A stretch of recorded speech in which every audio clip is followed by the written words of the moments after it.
In today's video, I'm going to teach you how to create Facebook page group. If you're looking to build a community around your brand or organization, creating a group that's managed by your Facebook page is a great way to do it.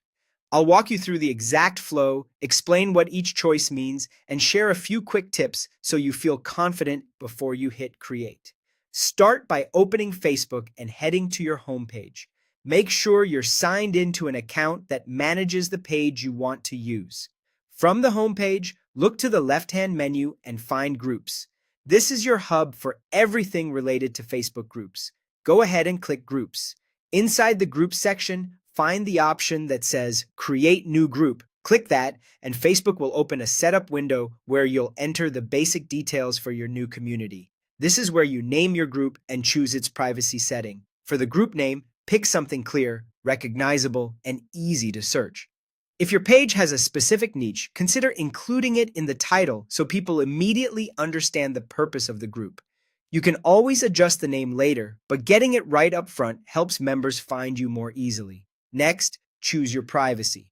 You'll see two options, public or private. Public means anyone on Facebook can find the group, see who's in it, and view the posts. This is ideal if you want maximum reach and discoverability. Private means only members can see the posts and group content. People can still find the group's name and description, but the conversations inside remain for members only. Choose the option that best fits your goals for visibility and member privacy. If you want open conversation that's easy for newcomers to browse, go public. If you're aiming for a more focused community space with limited viewing, go private.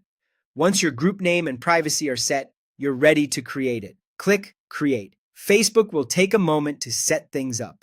After creation, your page becomes the admin of the group. That means actions and posts can be made on behalf of your page, keeping your brand front and center. You'll see admin tools available to you, and any future management, like approving members or adjusting settings, will be controlled by the page. And that's it. By opening Facebook, going to Groups from the home page, clicking Create New Group, filling in the name and privacy, and selecting Create, you've successfully launched a Facebook group with your page as the admin.